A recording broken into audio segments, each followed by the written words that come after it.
Welcome to the Glass is Half Full talk show. Let's face it, life can be tough in many ways. Here on the Glass is Half Full, we focus on how life is tough financially. Dealing with these financial realities can be a challenge. Essentially, we have to find ways to do more with less. Less money, that is. The show is focused on helping you discover ways to achieve that goal, even if you don't have a lot of money to work with. We'll be meeting people from many different walks of life. They'll share their stories and expertise. Looking to do more with less and maintain a positive attitude while you're doing it? Welcome to the Glass is Half Full. Now let's join Richard and his guests in the studio. Richard Killen, welcome to the Glass is Half Full program where we try to show people some really interesting ideas what they can do to make life better for themselves without necessarily having to spend the bank. I'm joined today by Tracy L Clark. I got the L in, didn't I? You did. I did.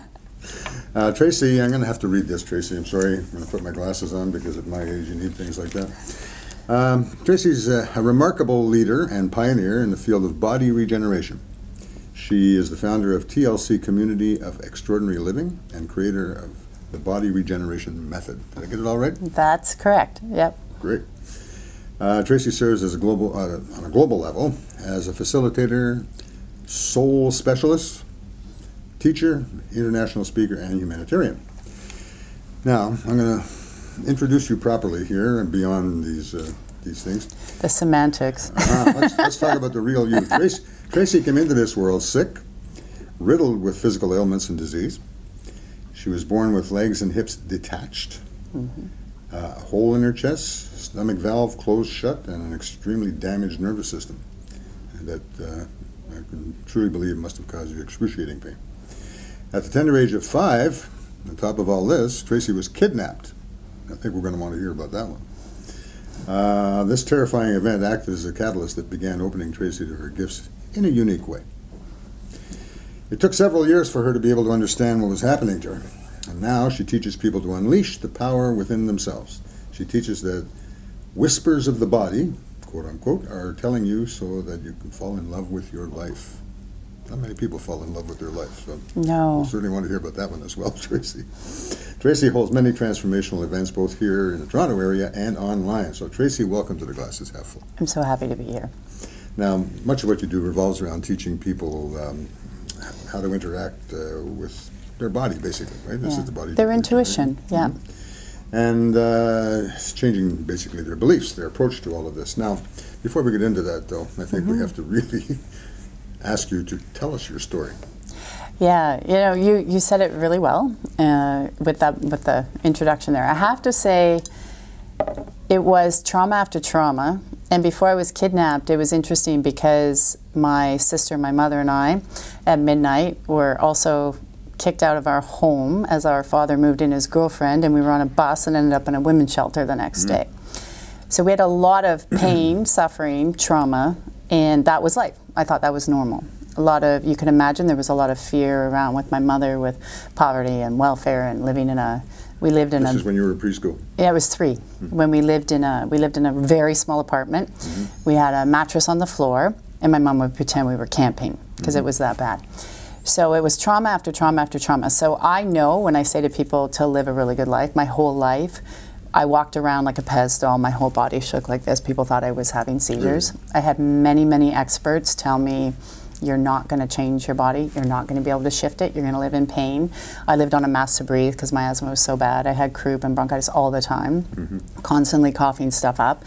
I actually almost died when a doctor came in and said, wait a minute, we were in a small town, Flin Flon, Manitoba, if anybody knows where Flin Flon is. Everybody. I always say I was built, it's a gold mining town. So back then I said I was born on a pile of gold. We're talking about money, born on a pile of gold. But just before, I had thrown up a lot, I couldn't keep food down, and a doctor came in and said, I think I know what's wrong with your child. He wasn't from the community, and he did. It was very rare for a girl at that early 70s to have their stomach valve sealed shut. So he opened it, and I was actually ready to go at that time. I've had 3 near-death experiences, so I can say, I kept saying the other side was a lot better than this side. And I know what it's like when you've struggled, physically, mentally, emotionally, financially, and you just think there's nothing. I was miserable. I was miserable till I hit 32. Complete misery. And now you teach people Yeah, and now overcome whatever they're going through. What they're going through. Make their life better. Yeah, because I can relate. I understand. I know what it's like when you're at the bottom. I know what it's like to have your last $1,000 in the bank. I know what it's like when doctors constantly are telling you you're never going to fix that. You're never going to get over that. You're going to live with it. I was the youngest kid in Canada at 5, diagnosed with ulcers, diverticulitis, and irritable bowel syndrome. That's how much stress I had in my body, just from life circumstances that were going on. And just before I got kidnapped, I got hit by a car and almost died because they ran over me, and I was into the hospital.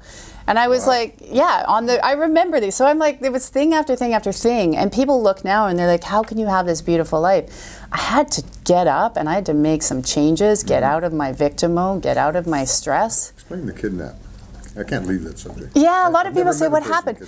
Especially in Canada, right? Oh, my parents didn't even like talking about it. Yeah, very different in Canada. And so this is about going back to your intuition. I was a very sensitive kid, and there was a gentleman that would be in the area. And I kept saying to my mom, that man scares me. And I remember saying, he scares me. I was 5, scares me. No, no, no, it's okay. No, you're just being oversensitive. Right. Well, went to the park one day, sister, long story short, to fast track it, won't get into all the details. He grabbed me, he had a gun, he had his dog, and he grabbed me. And I screamed, and my sister and friend came. And thank God, the girl that was with my sister was an afterthought, raised by bikers. So she was 7, but her brothers were in their 20s, and she was a biker. She saved our butts. Took us to a dugout, wanted to have his way. She eventually got out, and then my sister couldn't get me out because I was too small. So she ran, they got help. All I know is when he came back, he was so angry. He pulled me out by my hair. Now, I'm a frail kid who can barely breathe to begin with, and he threw me on the ground. He put the gun to my head, and I just heard sirens. That was it, blacked out. But it actually became a catalyst to other things because I started seeing things, feeling things, and I just thought I was some crazy child, PTSD, right? Yeah. Wow. That's the short version. I can imagine it's a short one. Yeah, yeah. It's pretty scary, yeah. But when you actually start to go back and realize, wow, I was told money doesn't grow on trees. I was told you don't deserve that. I was told that's for somebody else. I was told that was greedy. When you start to listen to people, that programming starts to come up and you automatically are in it. So you start to function with what you know. So they're not going to school teaching you how are you a steward of your money. That's a relationship. So the only programming that you pick up, it's like your computer. You have programs in your computer. You have to remove the ones that don't work anymore. But people keep running them and running them. They'll all complain. Everyone's going to tell you they want $1 million. But I was teaching a class last night. If you got $1 million today, how would you handle all those problems? Most people will lose it all right away. Because they're just going to, oh, I got $1 million, it's a lot of money. Well, nowadays, $1 million doesn't go very far. You and I know that. It really doesn't. Some people out there are going to They will disagree. They will. But look at a house where we live. A house, a shoebox is $700,000. Right? So if you start to look at that. By the way, for those who don't live in the Toronto area, she's talking about Toronto. Oh, sorry, yes, the Toronto area. Shoebox is like $700,000. But if you start to look at the fact that if you give someone $1 million tomorrow, they've never dealt with it. They don't have the education, the right frame of mind. They don't have the habits. They're not a steward of it. And they can get rid of it. I've seen people come to me. I asked last night, how many people know lottery winners? I know 4. They know 2. And we're talking millions of dollars. And the one lady who knew her friend, she said they made 10 million. I think she said it was 10 years ago. They're down to 2 million. That shouldn't have happened. But the frame of mind, the habits was, that's what it was. It was like, well, I'm just going to do what I was told. If you make it, it's a little different, isn't it? Yeah. Yeah, because you're learning the stewardship as you make it. Henry Ford once said that to turn $100 into $110 is hard work. To turn $100 million into $110 million is inevitable. It's true. That's the person who made that. That's the person who made it. Yeah. He didn't have it handed to him. No. When you make it, there's you start to learn to have more respect to it. But a lot of people, if they're just going to their job, the way jobs are structured. That's most people. Most people. That's why people need to hear this, because if you go to the job, a lot of times people complain about their job, but they only give you just enough, so you're going to come back, right? You got to keep coming back. So they keep coming back, but that paradigm just, okay, I'll go to my job, I have a little bit more, I have a little bit of a nugget, I got a little bit of a bonus. And then we just sit in this space, and what are people waiting for? Their golden nugget, which is a pension. Inertia and habit. And it's habit. I'm here. You were talking before about the idea of a comfort zone. It's a big comfort zone. The comfort zone that you have now, you're an exception from the sound of it, but up to age 7, most people live in a very comfortable zone. 100%. First of all, they're not aware of the outside world. Yeah. Therefore, they're not aware of the dangers and these things. So the memories they have of those first 7 years are usually very comfortable memories. So what was inculcated in that time by the people around you, namely your family? And if your family you saw, if you saw them just get up, go to do a 9-to-5 job, and that's how you make your money, that's your pattern. So how do people shift this perception? Of making their money? Well, just their perception about money. Yeah, the first start really. Break the habits, I guess. Yeah, I say to people the first thing you have to do is you have to start to actually really start to build a relationship with it. Money's energy. That's all it is. It's like everything, right? It's a relationship. So I love giving people this exercise. I say to them, you go out for 24, 48 hours. You have to be very aware in that day. So most people are on autopilot. And every time you spend some money, how does it feel? Write it down. Where are you spending it? And really see. They can write it down. Normally, then they can look at it differently. Some do, some don't. But they're like, you know what? I had this one great lady. She came to me and she said, I was going to Starbucks every day.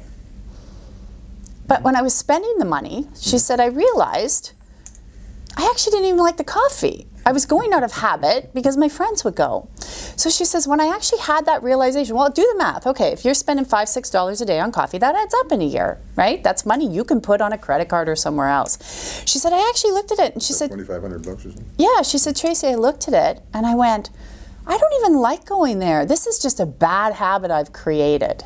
Do you know when she had that awareness, she stopped and she moved the money into another area.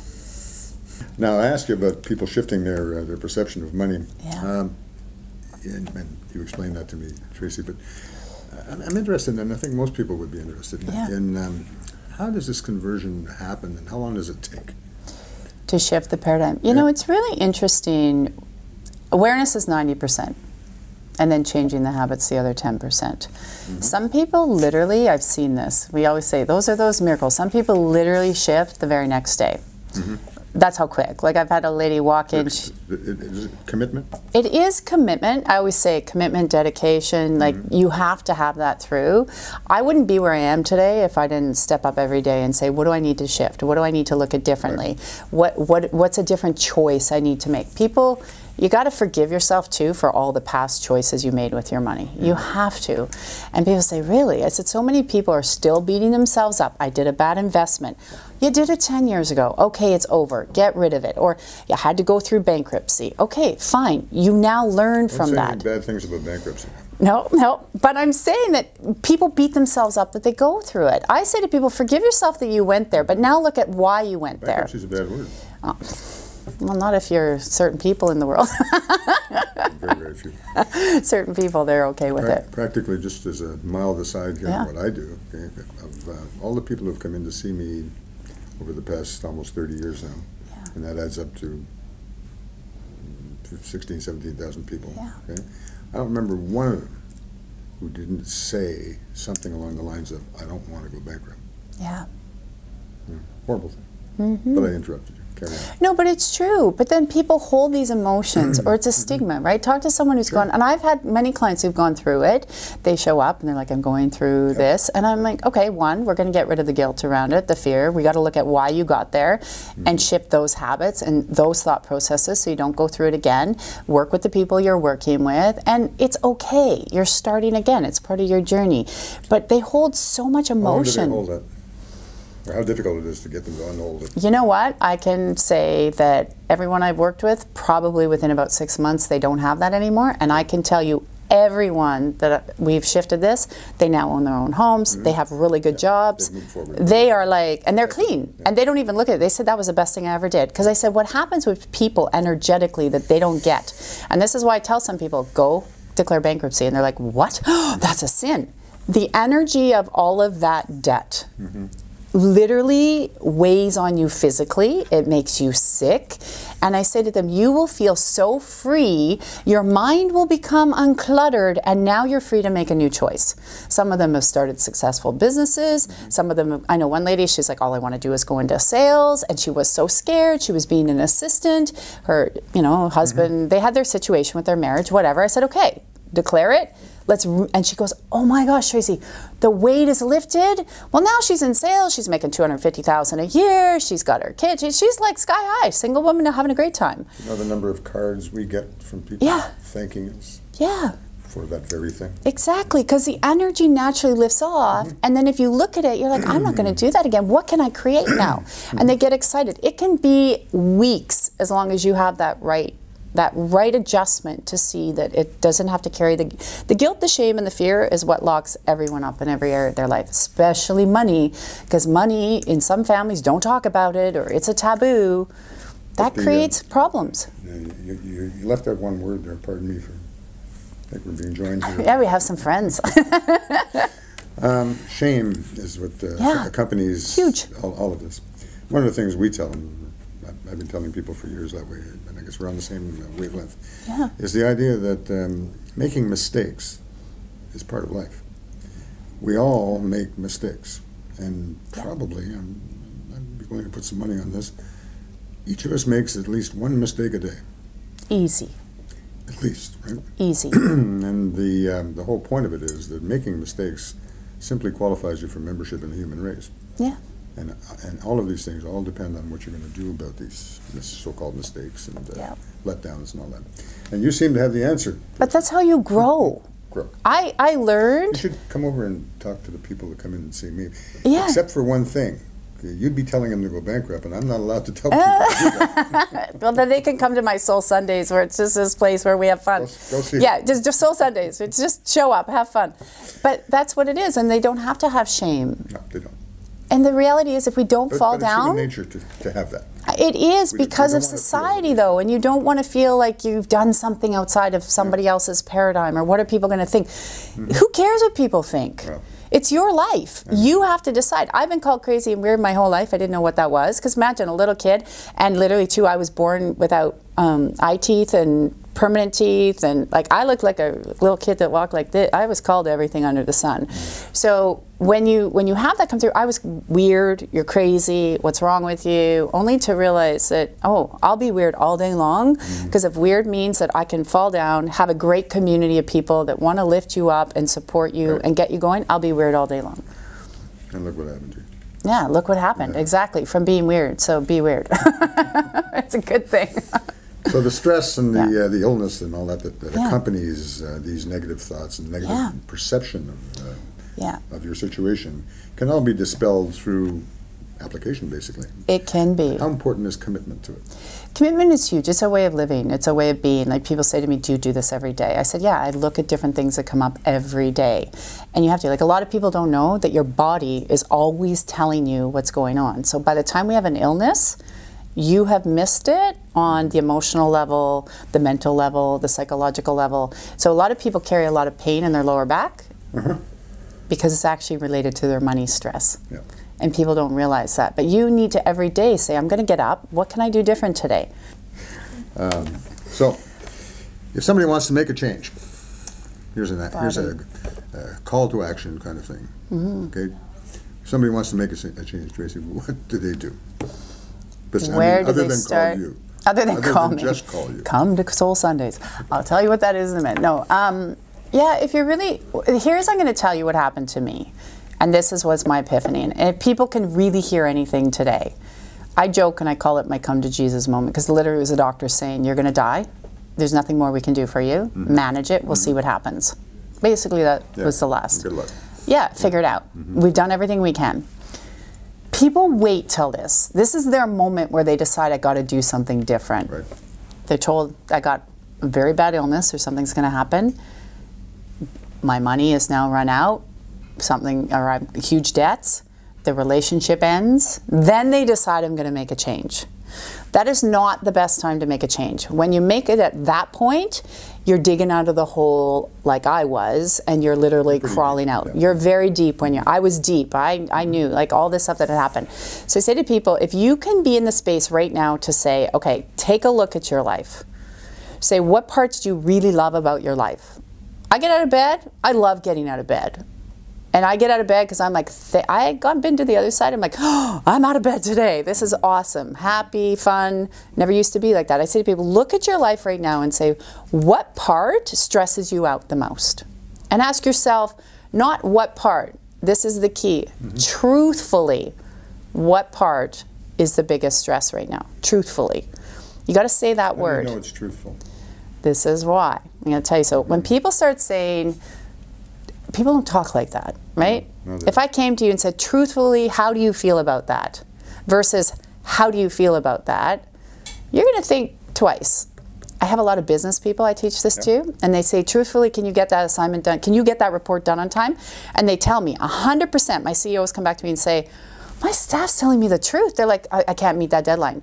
Before, they would say, okay, yeah, I'm going to meet the deadline. And they wouldn't meet the deadline. Because when you start to learn how to talk to the body and yourself, the body, the mind, and the brain start to do this really cool different chemical reaction. So words affect the body.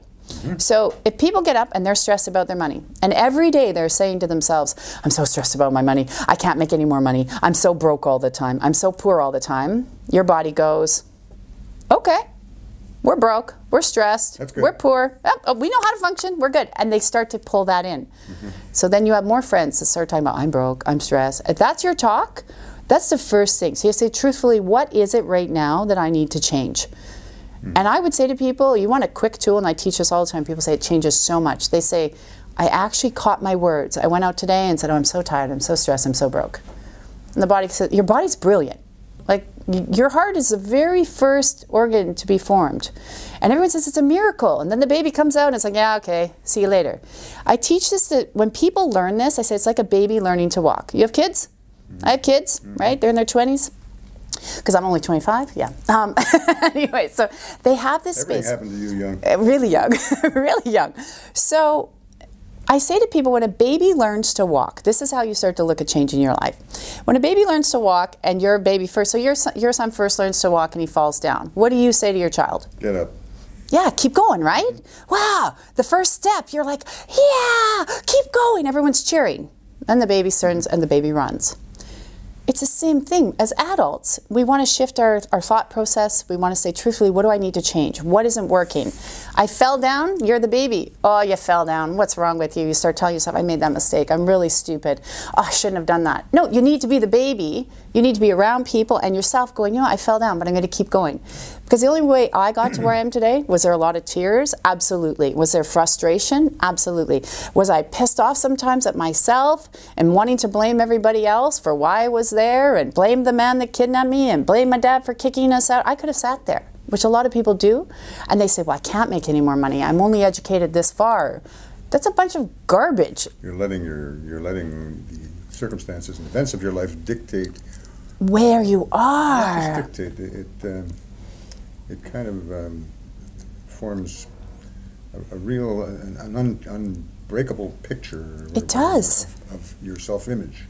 Right? But if people stop, if they stop, and if I challenge everybody that watches this, stop for one day and listen to what you tell yourself, in your mind or to your friends. Now, that's easily said. Sure it is, but when you are conscious to do it for a day. People are going to ask you. Yeah. I'm sure they do. They do. Okay. Talk's cheap. Right? In a sense. Okay? I don't mean that flippantly. Okay? No, but it is. But people have a tendency to look and say, well, fine for you, look at you. Right? Yeah. Never mind what happened to you. They say, look at you. No, they do. It's they easy. look at you right now. They say that's easy. That's all they see. Yeah, 100%. And they don't transpose that into something that's realistic for them, shall we say. Yeah. Right? So how do they get over that hurdle? That is the first hurdle. When I sold a company when I was 26. I had all my family telling me, must be nice to have this, must be nice to have that, must be nice to have this. Yeah, well, it was, but then I felt guilt, shame, all things we're talking about. So gave all my money away in the divorce. Now it's, oh, you're stupid. What were you doing? So I had all these programs. How dare I have that?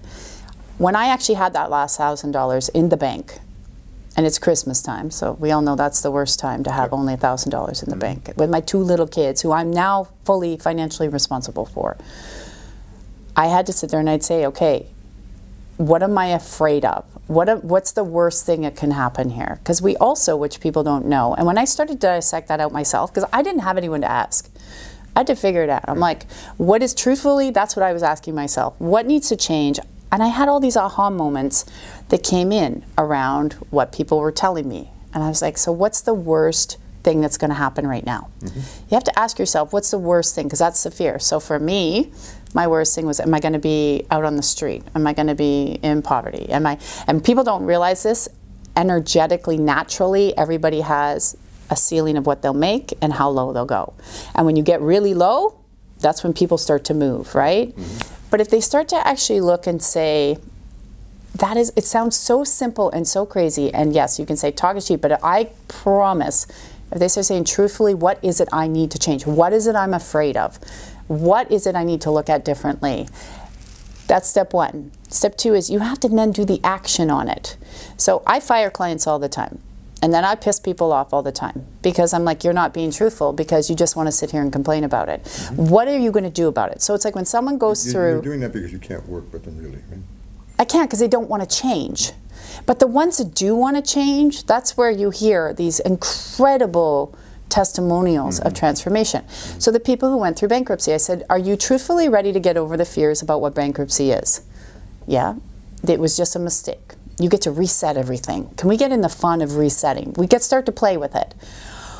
Literally, within a matter, they go, they get ready, they file, they're good, they're doing their thing.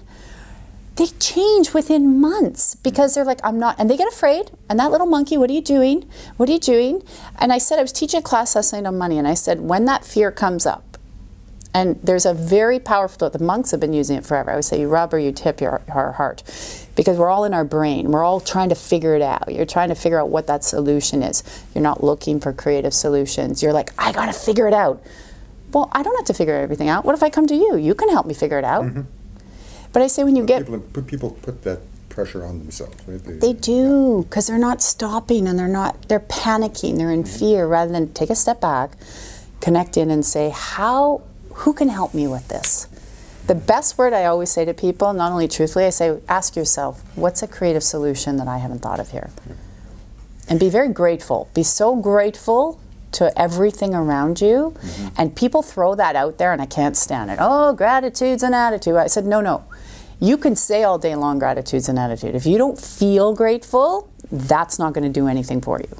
And if people want to get a hold of this, where can they go? Where can they go? Yeah. TracyLClark.com. One of my favorite things I do in the GTA, we have a huge outreach fund. People don't know, you're going to see more of it. I do what's called a Soul Sundays. It's a donation only. You can come, you can learn. Open to everybody. Open to everybody. It's not, I always say thank you, God, a lot. Sort of an introduction to it? Yeah, you know, it is. But I'm actually teaching you how to shift and work with your body, and we talk about different things. Where do we go for this? Mississauga Living Arts Center, or online. You can do both. We do a lot of things online. Okay, I'm sorry, the Mississauga? Living Arts Center. Okay. Free parking. That's the physical thing on Sunday? That's it. What time usually? 11 o'clock to 12:30. They can find it under the attend section. We have one on November 10th and every online? month. Online, yeah. What is it called? Where do they go to? Soul Sundays, under attend. How about Tracy L Clark. TracyLClark.com. Soul Sundays, but we always do a lot of things to give back to the community, to help people. So if people are open to meeting people, because I say, how can we serve you? There are people in there that can help you get to know what other people are doing, whether you need another connection, a job. I say, come and meet people that have been where you are to support you. So why don't you folks go and meet Tracy L Clark at the Mississauga Living Arts Center. Living Arts Center on Sundays at 11:30. Right? 11 o'clock, Sorry, 11 to 12:30. It's once a month right now. And they have to listen better than me, right? They have to listen. They have to show up as the number one. Yeah. Thank you, Tracy. Thank you.